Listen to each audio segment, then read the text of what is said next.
Hello बच्चों, तो आज हम देखने वाले हैं अलैंगिक जनन की हानियाँ।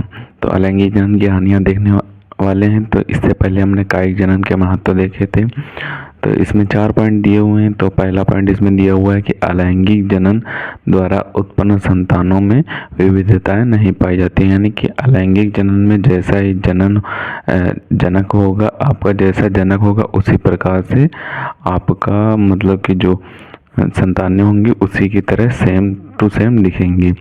जैसा जनक होगा वैसे ही संतानें दिखेंगी। तो यानी कि अलैंगिक जनन में विविधताएं नहीं पाई जाती हैं, कोई चेंज नहीं होता है। और दूसरा पॉइंट दिया हुआ है कि अलैंगिक जनन द्वारा पौधों में यदि अंकुरण ना हो पाए तो उनके निर्माण में लगे संसाधन व्यर्थ हो जाते हैं। यानी कि जब अलैंगिक जनन द्वारा कोई किसी भी पौधे को उगाया जाए तो उसका अगर अंकुरण ना हो पाए, यानी कि वो पौधा बीज से ना अंकुरित हो, तो उसमें जो संसाधन लगे हुए हैं वो व्यर्थ हो जाते हैं। ये एक हानि है, ये एक बहुत बड़ी हानि है अलैंगिक जनन की।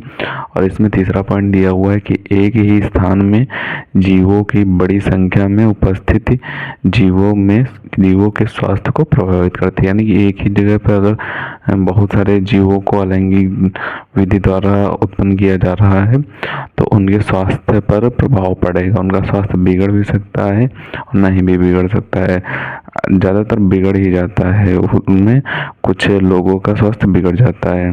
इसमें चौथा पॉइंट दिया हुआ है कि इस प्रकार बनी संतति में संकरोज का अभाव होता है। यानी कि जो संतति होती है उसमें संकरोज का अभाव रहता है। तो ये थे आपके अलैंगिक जनन की हानियाँ। आप इसका स्क्रीनशॉट ले लें।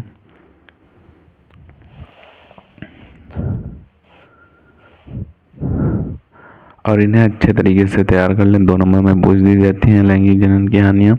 महत्व में आप कायिक प्रवर्धन के लाभ लिख सकते हैं, क्योंकि कायिक प्रवर्धन भी अलैंगिक जनन से ही संबंधित है। तो उसके आप लाभ लिख सकते हैं। उसी वीडियो को देख लें और उसी तरीके से आप अलैंगिक जनन के लाभ लिख देंगे। लाभ हानियाँ कभी भी पूछ देता है तो आप लिख देना। 2 नंबर में ये क्वेश्चन आएगा और ज़्यादा नंबर में नहीं पूछा जाएगा, इम्पोर्टेंट भी है। तो मिलते हैं किसी नए टॉपिक के साथ, तब तक के लिए धन्यवाद।